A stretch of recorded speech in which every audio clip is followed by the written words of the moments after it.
mais ce n'est pas ce que Dieu recherche. Ton mariage est légitime, ta guérison est légitime, le fait d'avoir des enfants et d'être fertile, c'est la pensée de Dieu, c'est légitime, mais ce n'est pas ces choses, premièrement, que Dieu recherche. Malheureusement, c'est ce qui a amené plusieurs à Christ. Parce qu'on leur a dit, si vous venez à Jésus, vous allez avoir votre enfant, vous êtes stérile. Non, ce n'est pas le plan de Dieu, c'est normal. Mais est-ce que c'est d'abord ce que Dieu cherche? Ça peut te choquer. Et peut-être que c'est pour ça que les vendeurs d'illusions t'ont poussé à venir à Christ. Mais il y a des gens qui ne viennent pas à Christ et qui font tout pour avoir leur enfant. Il y a des gens qui ne sont pas à Jésus convertis, nés de nouveau, qui ne sont pas convertis, mais qui sont riches. Ils ont des moyens pour avoir de l'argent. Donc Jésus ne vous appelle pas pour vous enrichir. Est-ce que quelqu'un m'entend des deux oreilles? Non, est-ce que quelqu'un m'entend à côté de toi? Ta place n'est pas ici si tu cherches à t'enrichir. Ce n'est pas d'abord ce que Dieu veut faire dans ta vie. Dieu peut te bénir financièrement. Ça peut être un tremplin. Mais pas le but final. Le but final, c'est de bâtir le caractère de son fils. C'est ce que la Bible dit. La Bible dit que ce que Dieu cherche, c'est que ceux qu'il a prédestinés, il veut les amener à ressembler, pas du point de vue physique, mais du point de vue spirituel, à Christ, son fils bien-aimé, à ressembler à Jésus. Ça veut dire que ce que nous devons pourchasser, nous devons poursuivre, pour parler comme les autres, ce que nous devons poursuivre de tout notre cœur, de toute notre force, de tout notre esprit, c'est de chercher à ressembler à Christ. C'est pourquoi l'apôtre Paul dit ici en Galates chapitre 5 que nous avons lu, voici les œuvres de la chair. Et ceux qui commettent de telles choses, qu'ils ne s'imaginent pas qu'ils vont hériter le royaume de Dieu. Ça veut dire quelqu'un qui vit dans la chair et qui termine la course dans la chair, qu'il s'assure qu'il ne peut pas hériter le royaume de Dieu. Ce que Dieu veut pour nous, ce que Dieu cherche, ce que Dieu veut imprimer dans notre vie, c'est le caractère de son fils. Nous amener à ressembler à Christ dans sa vie spirituelle. Pas physiquement, mais dans sa vie spirituelle. C'est pourquoi Saint Paul dira dans sa première épître au Timothée, il dira, tous ceux qui voudront vivre pieusement seront oppressés, persécutés, rejetés des hommes. Pas par des païens, même par ton propre frère. C'est pourquoi le caractère de Christ, c'est ce que nous poursuivons. Ce que Dieu poursuit dans notre vie, c'est de nous imprimer le caractère de son Fils et mettre dans notre cœur. Les choses ne viennent pas naturellement. Vous savez, même la pensée de Dieu, le caractère de Christ, ne vient pas naturellement dans notre cœur. Ça ne vient pas naturellement. L'adage dit tel père, tel fils. Mais vous allez voir, cet adage n'est pas véritablement vérifié. Et c'est pas vérité en tout. Nous disons que nous sommes à Christ, nous sommes devenus une nouvelle création, mais en vérité, nous ne ressemblons pas à Christ. Quelqu'un est d'accord avec moi? Nous sommes devenus de nouvelles créations. Et c'est pourquoi il y a un processus dans lequel nous entrons. Voyez, regarde ici s'il te plaît. La Bible dit, Jésus dit, je suis la porte. Et la porte étroite. Donc nous entrons dans la porte étroite en quelques secondes. C'est ce qu'on appelle la conversion. Mais la conversion n'est pas la finalité, c'est le début. C'est pourquoi dès que quelqu'un est converti, il rentre dans un processus. Et le processus là va l'amener dans ce qu'on appelle la transformation. Aller au-delà de la forme que tu as reçue du monde. Tu vas être maintenant transformé par le renouvellement de l'intelligence par la parole de Dieu.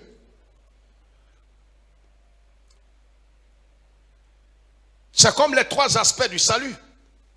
Premièrement, quand vous venez à Christ, dès que vous prenez la décision de recevoir Christ comme sauveur et Seigneur de votre vie, automatiquement, le Seigneur, notre Dieu, vous justifie. C'est-à-dire, vous déclare juste. C'est ce que la Bible appelle la justification. Et en ce moment-là, regarde ici d'abord. En ce moment-là, c'est une étude qui arrive. On est en train de préparer cette étude avant la fin de l'année. Mais je l'ai prêché déjà plus d'une fois, mais je reprends parce que souvent, les gens tombent sur des vidéos et souvent, ils veulent entendre de nouveau. Donc, je le reprends. Donc, la justification. Et si vous ne comprenez pas ces doctrines bibliques, quand vous allez tomber sur des doctrines qui sont en vogue sur les réseaux sociaux. J'ai dit, madame, quand on dit ces choses, lève la tête, écoute d'abord. Vous allez tomber sur des mouvements où des jeunes filles sont en transe qui prophétisent. Beaucoup le savent. On ne doit pas faire ceci, on ne doit pas faire cela. Tu es troublé. Tu es troublé. Des gens qui prophétisent, des gens qui sont allés en enfer, qui sont descendus au paradis, qui sont revenus. Et Jésus leur a dit maintenant, on ne mange pas ça, on ne fait pas ça. Si tu portes bout d'oreille, tu vas en enfer. Si tu as porté mèche, tu vas en enfer. Si tu as fait ça, tu vas en enfer. Et pourquoi les gens sont troublés? Des centaines nous appellent du monde entier. Pasteur, qu'est-ce qu'on va devenir? Mais il dit, mais je ne suis pas la Bible. Lisez la Bible. Il dit, mais on ne comprend pas. Lisez la Bible. C'est les deux extrémités. Ceux qui sont forts et ceux qui vont vouloir montrer la justice et la sainteté, mais de façon extrême. Mais ce n'est pas la sainteté.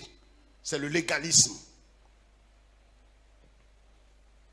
Et des gens intelligents qui ont toutes leurs facultés en place, ils suivent cette petite fille, ils suivent tous ses mouvements. Ils ne peuvent même pas savoir que c'est un esprit de divination. On dit, mais elle est sanctifiée. Tu es malade? Sanctifiée, c'est quoi qui est sanctifié? Le fait de ne pas porter bout d'oreille, de mettre un foulard, modibo, de porter une grosse robe qui balaie le sol, c'est ça sanctifié? Ouvrez vos yeux là. Les Warabiens font ça, c'est qu'ils vont remplir le paradis, ils vont prendre nos places. Non, non, non, ça ne me fait pas rire. C'est pas ça la sanctification. Non, mais là, on ne sait même plus. Il y a vu quelque chose la dernière fois. On dit que celui qui a porté. Moi-même, je ne sais plus qu'est-ce qu'il a porté. Nous, on a devenu quoi? Mais lis Bible là.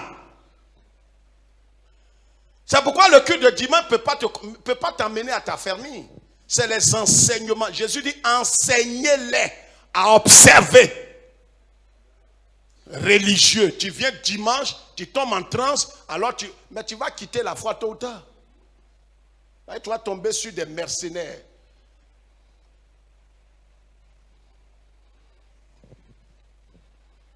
Qu'est-ce que la Bible dit? Ressembler à Christ. Le but final de notre marche, ce n'est pas de tomber en transe, ce n'est pas d'évangéliser. Ça, c'est des tremplins. Même l'évangélisation, c'est un tremplin. Louer Dieu, c'est un tremplin. Les concerts, c'est un tremplin. La finalité, Dieu veut nous amener à ressembler à son Fils du point de vue spiritualité. C'est-à-dire de la même manière que son Fils est doux, son Fils est fidèle, son Fils est joyeux, son Fils est amour, son Fils a la paix, que tous les 9, regardez, il y a un seul fruit. C'est pourquoi la Bible dit le fruit de l'esprit. Ce n'est pas 9 fruits. Vous voyez, certains ont mal compris la pensée du Seigneur. Ce n'est pas 9 fruits. C'est un seul fruit que le Saint-Esprit a. Mais ce seul fruit a 9 aspects, 9 facettes, 9 qualités que je vais vous expliquer. Et je vais vous expliquer en 3 temps. Le premier point ou la première section, il faut prendre note maintenant. Le premier point important. La Bible dit quoi? Dans Romains Galates chapitre 5 que nous avons lu. Qu'est-ce que la Bible dit?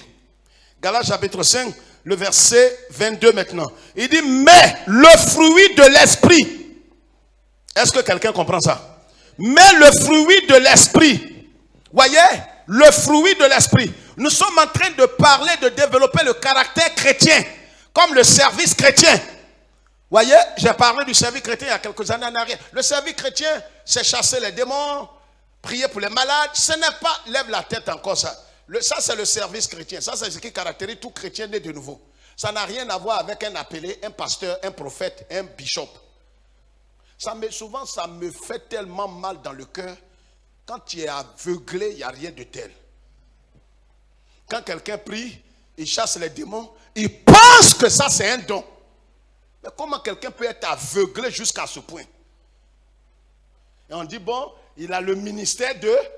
Aidez-moi, il a le ministère de... Parle fort. Là où tu es passé avant des choses. Il a le ministère de la... Est-ce que ça est dans la Bible? Répondez-moi quand je pose les questions. Ça est, ministère de délivrance, ça est dans la Bible? Croire qu'il y a un ministère de la Bible, c'est une insulte à Jésus. Jésus dit, voici les signes qui accompagneront les pasteurs. Réponds-moi. Les prophètes, les bishops, les archevêques vendus.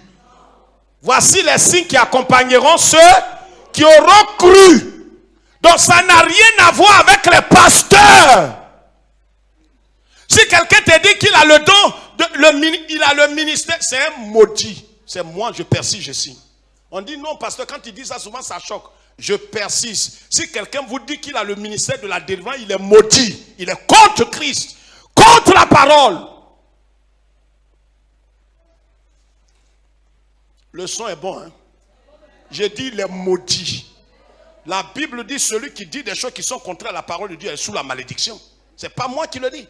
La Bible dit celui qui ajoute à la parole est maudit. Celui qui retranche est maudit. C'est moi qui ai dit ça? C'est mon père? Alors quand on dit ces choses, pourquoi tu fermes ton œil? Comme si c'est moi qui disais ça. On dit, ah, pasteur, c'est trop dur. Mais c'est dur, c'est dur. Quand Jésus disait, les pédés ne vont pas aller au ciel. Les voleurs, les délinquants, ça paraissait dur. Beaucoup ont quitté. Il les a poursuivis. Si c'est aujourd'hui les pasteurs mercenaires, là, on va poursuivre ces gens pour dire, vous allez où? Et qui va apporter la dîme? Comment on paye le loyer? On peut s'arranger. Si on a dit tu es pédé, que ça ne te plaît pas, je dis plus ça. Qui t'a dit ça? Tu es malade de donner tes fesses à ton ami garçon, ça ne te plaît pas? Mais va chez toi. Tu crois que je suis là pour amuser la galerie? Je suis un amuseur.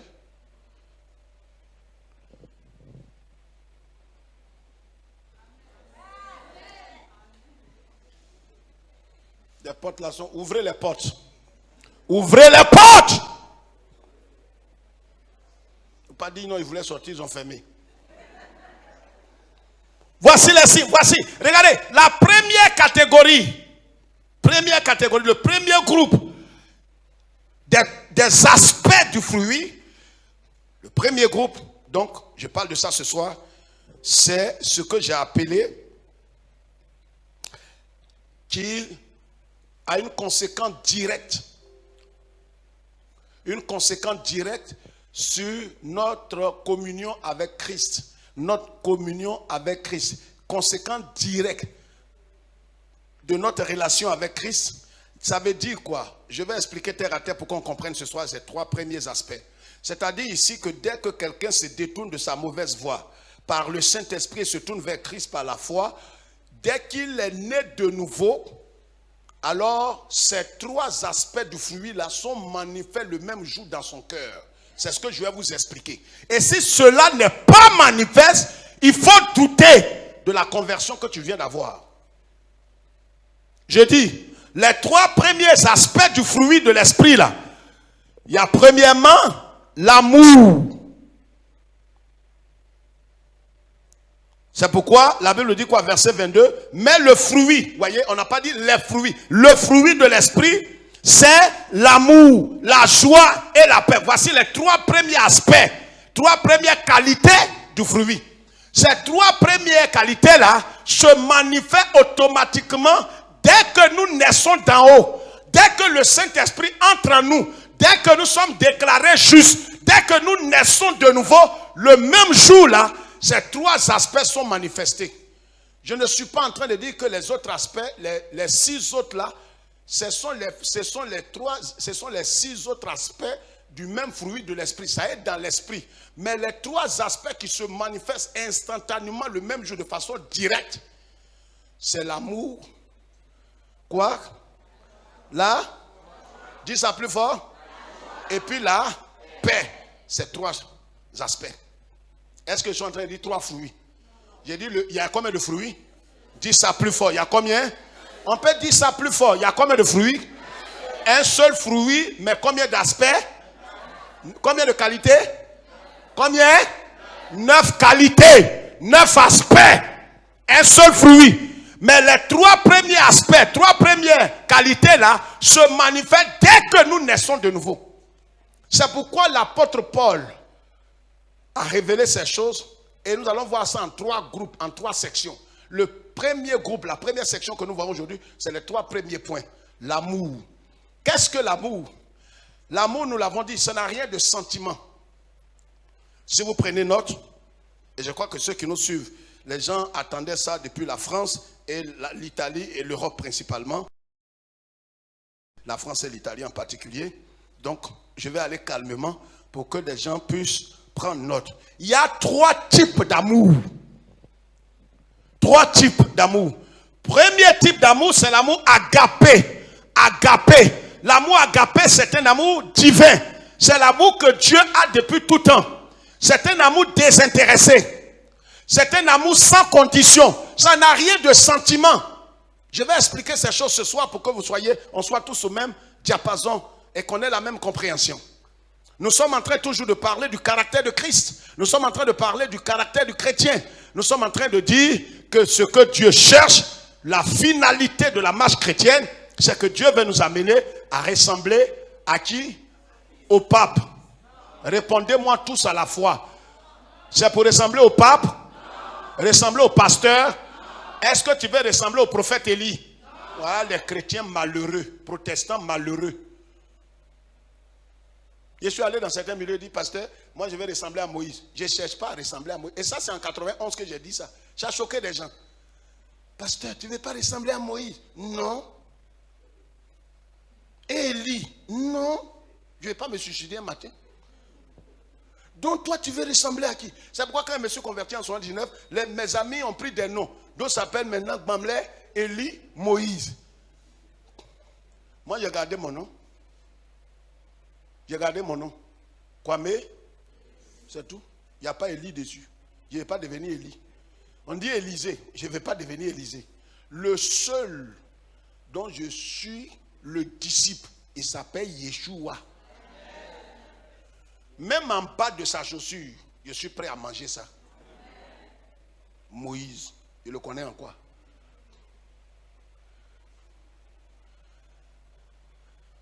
Je veux ressembler à Jésus, pas un prophète. Le Dieu de mon prophète.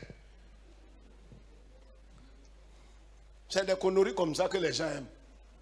Ils tremblent comme poulet, comme coq. Le Dieu de mon prophète. Laisse le Dieu de ton prophète, qu'il soit toi-même ton Dieu. Amen. 3 types d'amour. Premièrement, l'amour agapé. Jean 3,16. Dieu a tant aimé le monde qu'il a donné son Fils unique afin que quiconque croit en lui ne périsse point. C'est un amour désintéressé. C'est un amour qui nous aime lorsque nous sommes encore quoi? Des pécheurs. Lorsque nous étions encore des pécheurs, Dieu nous a aimés. C'est un amour. C'est pas un amour donnant. Non. Les gens disent, j'ai tellement aimé le Seigneur que le Seigneur dans son amour, vraiment, non. Je viens donner au Seigneur pour que le Seigneur vraiment m'agrée et agrée vraiment ma vie. Non. C'est pas un don. Vous voyez, souvent, on a dénaturé la pensée du Seigneur. Écoutez-moi bien ce soir. Quand on essaie de transposer l'amour charnel qu'on a sur Dieu, on dénature Dieu. L'amour que Dieu a là, c'est un amour inexplicable. C'est ça qu'on appelle l'amour agapé. C'est de ça qu'il s'agit dans 1 Corinthiens. Combien? 13. Quand l'amour ne soupçonne pas. L'amour. Les gens prient pour avoir ça. On ne prie pas. On accepte. C'est pourquoi je vais vous montrer le mécanisme pour que cet amour, quand nous tous sommes venus à Jésus, on voulait prier pour que cet amour-là, vraiment l'amour ne soupçonne pas le mal. L'amour ne fait pas tant. L'amour ne fait pas tant. L'amour, tu vas gêner, tu vas mourir. Hein. Je ne peux pas régler ça. C'est le Saint-Esprit qui va imprimer ça dans ton cœur. Quand tu lui donnes la latitude, le Saint-Esprit, tu lui donnes la latitude, la permission, l'autorisation. C'est Dieu qui produit cela. C'est pourquoi le Seigneur ne dit pas de produire les fruits. Il dit de porter. C'est le Saint-Esprit qui les produit dans notre cœur. Mais pour qu'il produise ça, il faut que nous lui donnions la latitude. En acceptant de faire quoi? Regardez quand on fait les vaccins. Regardez quand on fait les injections. Vous avez vu quelqu'un sauter comme ça, quand on lui fait injection, on dit oui, arrête-toi, on va te faire. Oui, monsieur, docteur, allez-y. Si vous êtes un bon docteur, allez-y. Allez-y. Vous avez vu ça? Répondez-moi, ça c'est pas révélation. On pose question, tu ne réponds pas. Quelqu'un peut sautiller comme ça et puis on te fait injection. Il faut que tu fasses quoi? Tu restes comment? Calme. Le Saint-Esprit, qui est Dieu Tout-Puissant, est capable. C'est lui qui a conçu Jésus dans le ventre de Marie. C'est lui qui a donné la capacité à la vie de Jésus. C'est lui qui a donné le pouvoir à Jésus de vivre sur cette terre. C'est lui. Et c'est pourquoi la Bible dit, si celui qui a ressuscité Jésus d'entre les morts est en vous, Mais c'est fini. Le Saint-Esprit est là, mais regardez comment on est malheureux. Pourquoi? Parce qu'on ne veut pas accepter.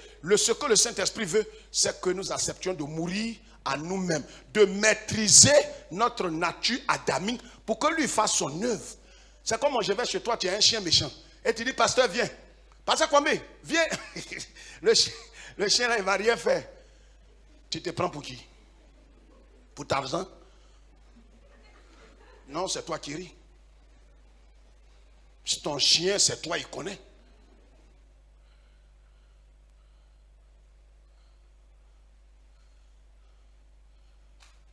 Mais ah non, pasteur, il faut venir. Faut venir. J'ai une de mes nièces, ma nièce qui a été mordue par un chien ici. Je n'ai pas oublié ça. Non, mais on passait, le propriétaire dit non, monsieur le pasteur, non, il ne fait rien, il ne fait rien. Le chien a bondi sur ma nièce, mordu ma nièce partout. Ce n'est pas des choses qui font rire, monsieur. Alors quand il dit non, viens. Mais le chien dont on parle, c'est ta chair. Tant que tu ne la maîtrises pas, elle te conduira en enfer. Malgré ton baptême protestant, tes langues imitées là, te conduiront en enfer. Maîtrise ton chien. Maîtrise ton chien. C'est ta responsabilité de maîtriser la chair. C'est quand tu vas maîtriser la chair que le Saint-Esprit, mais si tant que ta chair sera en mouvement comme un chien, mais il va faire quoi? On veut faire la cuite d'âme. Allez-y dans la psychologie chrétienne. Je ne sais pas essayer de nettoyer ma vie. Il y a pris des gènes, qu'on brise les fondements dans ma vie. Allez-y. Ça n'a aucune base biblique. Ce que Dieu te demande, il faut te considérer comme mort pour que le Saint-Esprit fasse son œuvre. Même quand on veut opérer quelqu'un pour enlever un kyste, un cancer, qu'est-ce qu'on fait? Hein? Alors, et quand Dieu te dit, va enlever ta chair là, maîtrise-la.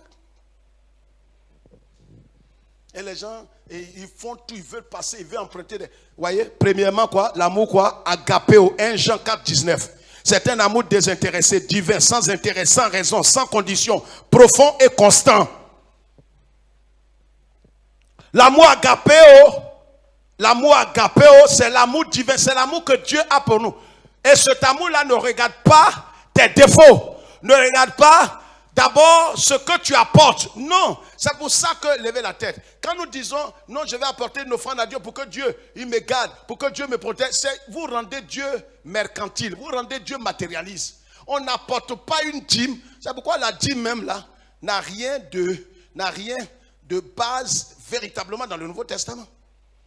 Non, souvent ceux qui en parlent, c'est parce qu'ils tordent le sens des choses. Dans le Nouveau Testament, il n'est plus question de dîme. Il est question de tous tes biens. Parce que toi-même là, ce n'est pas ta tête qui appartient à Dieu.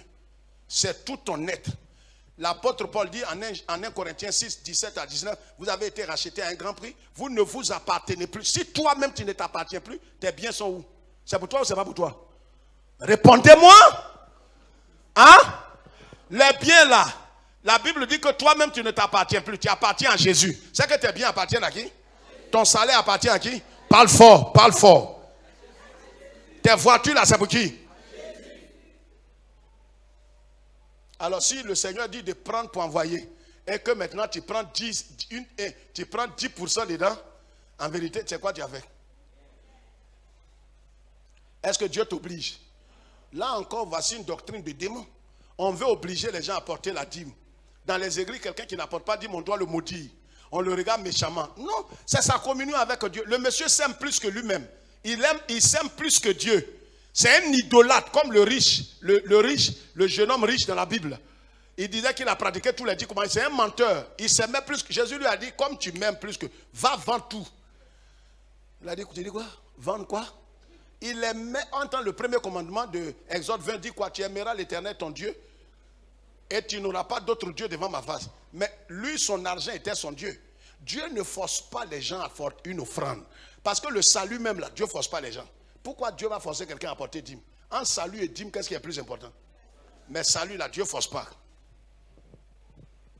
Donc, deuxième type d'amour. Vous voyez, j'ai dit quoi? L'amour agapé a 3 dimensions. D'abord, la dimension verticale. c'est l'amour que nous avons envers Dieu. Nous avons pour Dieu. C'est l'amour vertical. Si quelqu'un dit qu'il est né de nouveau et qu'il n'a pas l'amour, l'apôtre Jean dit c'est un menteur. Si quelqu'un dit qu'il est né de Dieu, on n'a pas même si on ne t'a pas vu parler en langue, mais si tu n'as pas l'amour de Dieu, l'amour agapéo, parce que cet amour-là est lié, ça fait partie de la nature du Saint-Esprit, ça fait partie du caractère de Jésus-Christ. Donc si quelqu'un dit qu'il est né de Christ, il est dans le Seigneur, et qu'il n'a pas l'amour agapéo, c'est un menteur, le neveu du diable. C'est pas l'amour sentiment là. Hein? Non, il a mangé, il m'a pas donné. On t'a dit que ce qui gagne là, c'est pour toi. C'est pas de ça on parle. Il y a la dimension verticale, c'est amour envers Dieu. La dimension horizontale, l'amour envers qui? Nos semblables, nos prochains. Et puis l'amour intérieur, l'amour que nous avons pour nous-mêmes. Cet amour que nous avons pour nous-mêmes. Non, il y a des gens, Dieu n'a jamais dit de ne pas s'aimer. Tu aimes Dieu, tu aimes ton prochain. Dieu même dit, aime ton prochain. Il y a des gens qui ne s'aiment pas. Dis, pasteur, comment? Mais ils ne s'aiment pas. Même tel que Dieu l'a créé là, il n'aime pas sa corpulence. J'ai dit 3 dimensions. La dimension verticale, amour envers Dieu. L'amour horizontal, la dimension horizontale, amour envers notre prochain. Et puis la dimension intérieure. Parce que quelqu'un qui, regardez ici, quelqu'un qui ne s'aime pas va jamais aimer son frère. Regardez bien. Lui-même, il ne s'apprécie pas. Là, comme ça. Hein, mon pied là, c'est comment vous voyez mon pied? Mon oreille là. Mes lèvres là, je ne sens pas ça trop pompé. Hein. On doit aller piquer dedans. Son cou là n'est pas trop strié. Donc il s'en va s'étrangler. On n'a qu'à l'étrangler. Prends machette ou couteau, essayer de strier. Mais tu vas mourir tes yeux ouverts. Apprécie ce que Dieu a fait de toi. Voilà pourquoi certaines femmes, regardez l'attitude de certaines femmes. Pourquoi elles s'en vont ajouter leurs fesses? Elles ajoutent sein. C'est dû à quoi? Elles ne s'aiment pas. En tant que Dieu a créé l'homme, Dieu l'a regardé, il a dit quoi? Il a vu que la créature, ce qu'il a fait là est quoi? Eh bon, Dieu n'a pas échoué. Mon teint qui est là, c'est pas péché. C'est mon teint qui est là. Mon oreille qui est un peu façon là. C'est bon Dieu qui a créé ça.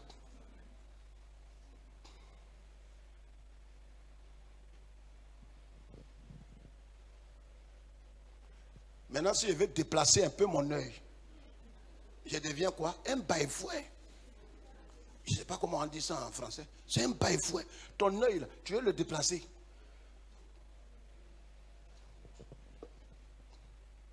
Hein? Et c'est pas mon sein là. Ça doit céder quoi? Ça n'a qu'à prendre la forme de pomme. Ça n'a qu'à prendre la forme. Tu as fait quoi et puis c'est devenu comme ça? C'est toi qui ris. Et qui n'a qu'à redresser ça? Il y a un temps pour chaque chose. Hein? Il y a un temps où on est debout. Il y a un temps où on est couché. Il y a un temps où... Mais si le temps où il est couché est couché, couché est couché. Dis amen au lieu de rire. Deuxième type d'amour, l'amour filial. C'est l'amour fraternel. 2 Pierre 1,7. C'est un amour qui correspond à l'amitié. C'est un amour humain. Un amour limité. Tu m'aimes, je t'aime. Ça, c'est l'amour filial. C'est un amour inférieur à l'amour agapéo. C'est un amour humain. Et c'est pourquoi, vous voyez, vous entendez certaines personnes dire, je ne t'aime plus. Au nom de Dieu, l'amour que j'avais pour toi, il ne t'aime plus. Ce n'est pas un amour divin. Ce n'est pas l'amour agapéo. Cet amour-là est un amour humain. Un amour charnel. Ce n'est pas un péché d'aimer son frère. Mais Jésus dit, si vous aimez ceux qui vous aiment, en quoi est-ce que vous avez fait quelque chose d'extraordinaire? Même dans les foyers, l'amour que Dieu demande, ça peut vous choquer, c'est d'abord l'amour agapéo. Parce que si tu aimes ta femme comme Dieu t'aime, c'est pourquoi d'ailleurs dans Éphésiens chapitre 5, le verset 25 souvent, la Bible dit quoi? Marie, aimez vos femmes comme Christ a aimé l'église. Pas l'amour filial, mais il dit, aimez vos femmes d'un amour agapéo. Mes frères, si ce n'est pas cet amour agapéo qu'on a pour notre mari, pour notre femme, l'amour filial et les 2 types d'amour qui restent là, c'est des amours limités. C'est des amours qui périssent. Le deuxième type, c'est l'amour filial, l'amour fraternel, l'amour humain, c'est limité. C'est un amour physique, un amour qui aime quand on l'aime. Tu m'aimes, je t'aime. Tu ne m'aimes pas, il ne t'aime pas. Ça, c'est l'amour filial. C'est fraternel, c'est amitié. Et souvent, c'est ça qui remplit notre cœur à 99%. Et quand on chante, on dit, ah, j'aime le Seigneur de tout mon cœur. J'aime le Seigneur qui est mort pour moi et qui veut lui obéir toujours. Ça, c'est, regardez, je vais vous donner un exemple. Quand Jésus a rencontré Pierre après la résurrection, Pierre l'avait renié. Regardez, suivez ici, je vais vous donner la révélation. Jésus lui a dit, Pierre, m'aimes-tu? Le premier amour qu'il a dit, Seigneur, je t'aime. Et c'est un amour filial. C'est pas agapéo. Jésus lui dit, en bon, c'est une affaire de donnant-donnant. Mais lui-même, il parle, mais il ne connaît pas la profondeur et l'essence de l'amour dont il parle. Jésus lui demande encore, Pierre, est-ce que tu m'aimes? Il est frustré. La troisième fois, Jésus lui dit, Pierre, regarde-moi. Est-ce que tu m'aimes? Ouais, tu poses cette question-là à une femme. Ou une femme, tu poses cette question, ça va t'énerver. Tu réveilles ton mari ou ta femme à 2h du matin. J'ai dit, oh, ma femme, je vais te poser une question. Est-ce que tu m'aimes? Dis, c'est pour ça, c'est conneries comme ça que tu m'as réveillé. C'est des conneries comme ça. Jésus demande à Pierre. La troisième fois, Pierre a commencé à pleurer. Pierre a dit, Seigneur, regardez la signification spirituelle. Il dit à Jésus, et Jésus a eu compassion. Il dit à Jésus, c'est de cet amour que je dispose. Je n'ai pas l'autre dont tu parles. Je n'ai que l'amour filial, l'amour limité. C'est ce qui a fait que quand les gens t'ont saisi, j'ai fui. Je n'ai pas d'autre amour. Et Jésus a eu compassion. Quand Jésus demande à quelqu'un, est-ce que tu m'aimes? L'amour que tu as pour lui, là, souvent quand on dit on aime le Seigneur, ce n'est pas l'amour agapéo, mais l'amour filial qu'on a pour Jésus, là, c'est un amour limité. C'est pour ça que dès qu'il y a un problème, on t'a renvoyé de ton travail. Dis, Seigneur,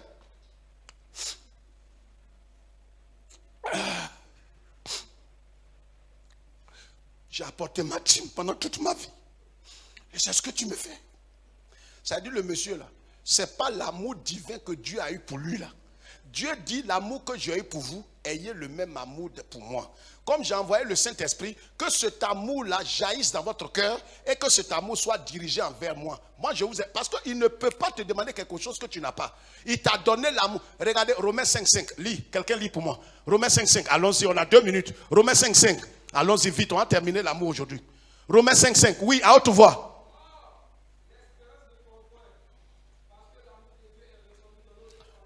L'amour de Dieu est répandu dans notre cœur. C'est pourquoi, vous voyez, quand Dieu dit, celui qui n'aime pas demeure dans la mort, Dieu ne peut pas te demander de lui donner quelque chose qu'il ne t'a pas donné. Est-ce que quelqu'un me comprend ce soir? C'est que Dieu nous a donné l'amour.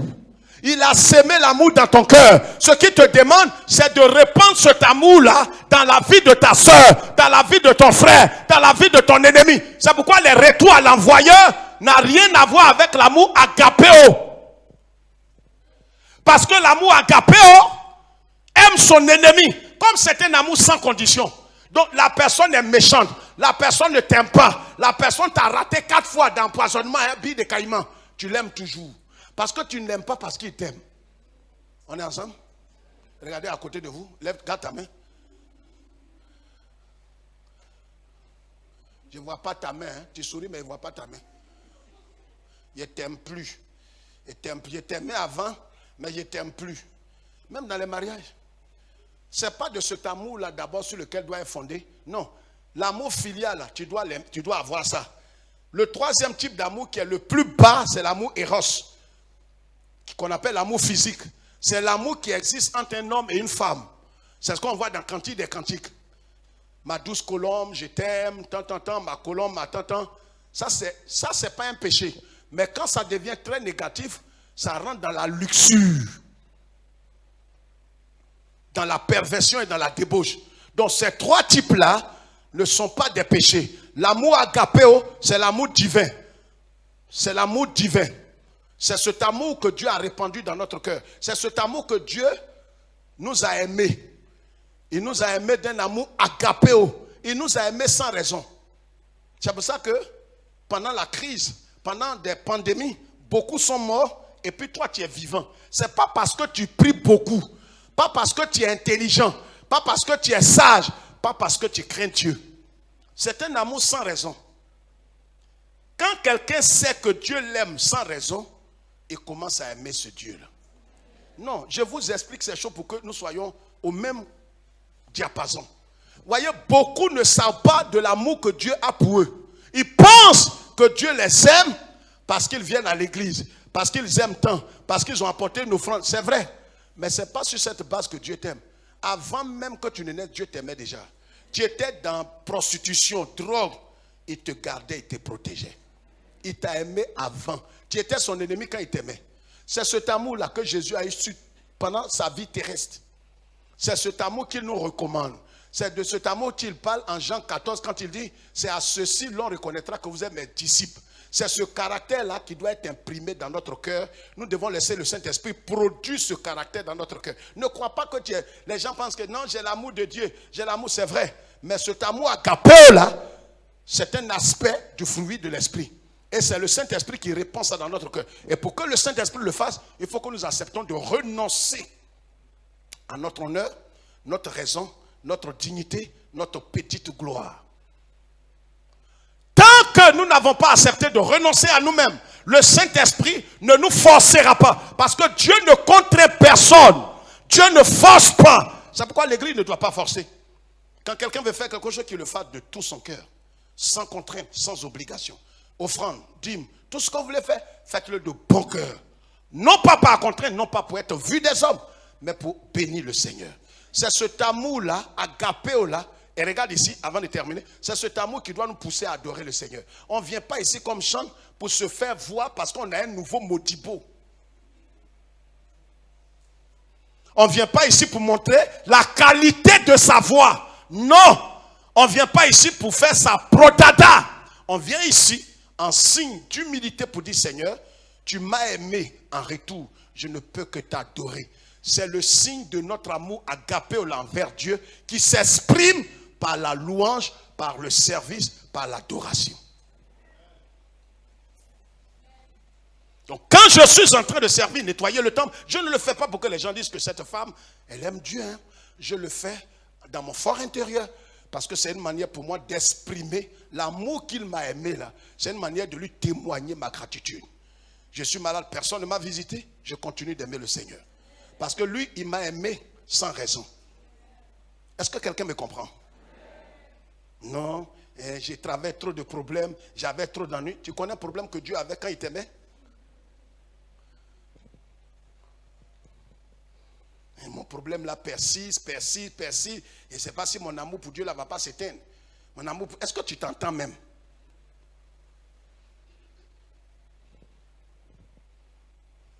Le troisième type, j'ai dit quoi? C'est l'amour éros, physique. C'est l'amour qui existe entre un homme et une femme. Il se transforme en luxure quand il est perverti.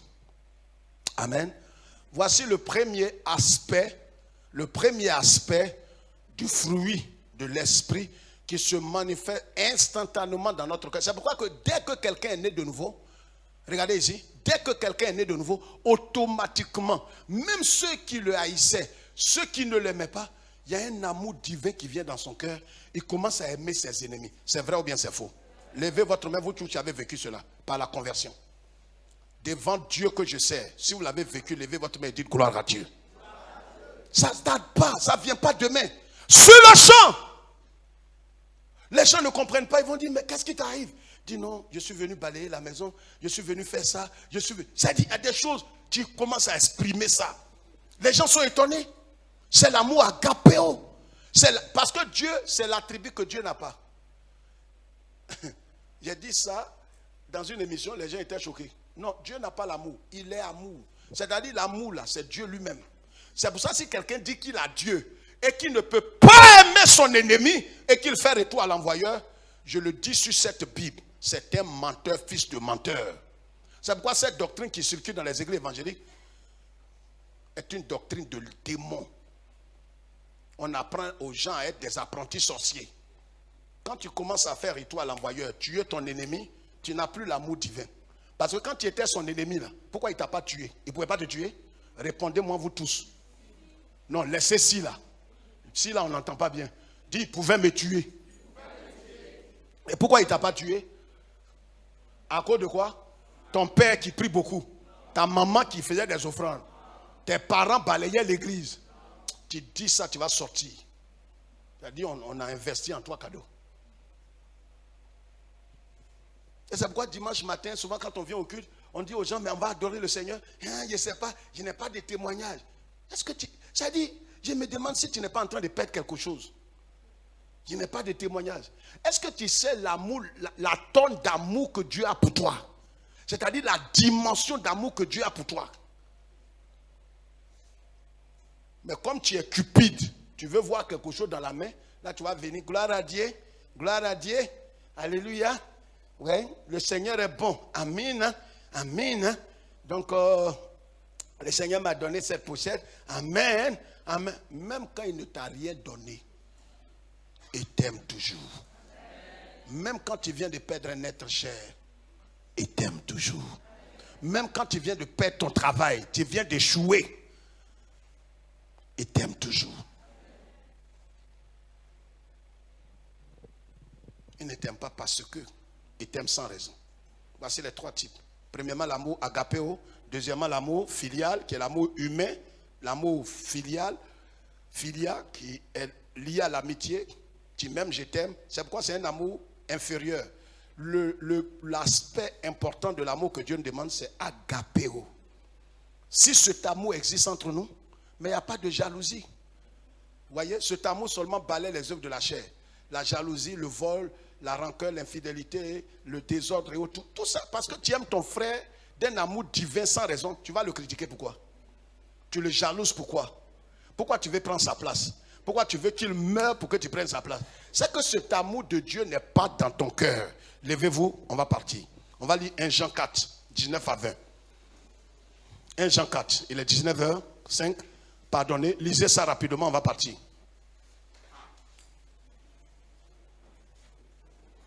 1 Jean 4.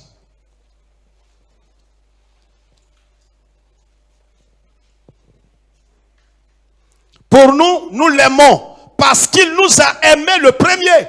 Écoute, tu n'aimes pas Dieu parce que tu l'as aimé toujours. C'est lui qui nous a aimés. Et comme il nous a aimés, il a répandu son amour dans notre cœur. Si on aime Dieu aujourd'hui, ce n'est pas un sujet de gloire. Est-ce que quelqu'un comprend ce français? Si tu aimes Dieu aujourd'hui, ne te glorifie pas. C'est une grâce que tu as trouvée. Parce qu'il a répandu son amour, c'est pourquoi toi tu aimes Dieu. C'est Dieu qui a fait que tu l'aimes. Quelqu'un comprend?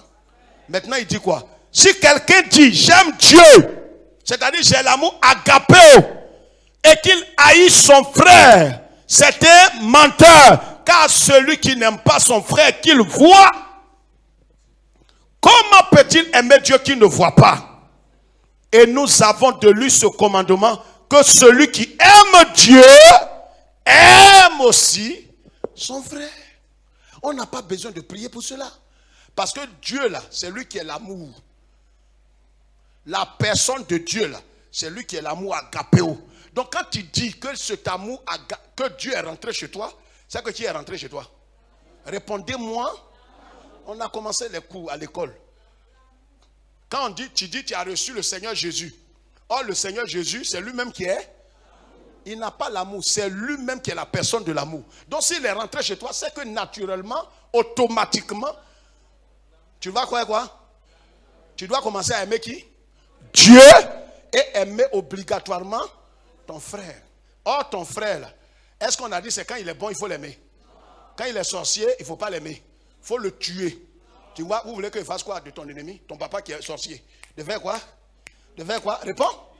C'est les coins que vous avez visités. De faire quoi? J'envoie le feu, je le tue ou je ne le tue pas? Quels sont ceux qui sont délivrés de tout ça? Qui ne pensent plus à ça? Non, non, écoute. Quand je pose des questions là, si tu n'as pas envie de lever ta main, il y a des gens qui ont grandi dans ça. Nous tous, on connaissait ça. Mais quels sont ceux qui ne font plus ça? Levez votre main. Tu ne fais plus, hein? Levez bien la main. Je ne suis pas en train de plaisanter. Si tu fais ces choses-là, ta présence n'est plus utile parmi nous. Parce que tu n'es pas un fils, tu es un mercenaire, un enfant illégitime. les doctrines de démons de retour à l'envoyeur. Couper cordon de ta pauvre mère. Parce que c'est ça qui envoie les malais. On essaie de tuer les ennemis. Ces choses-là, montrer les bases bibliques.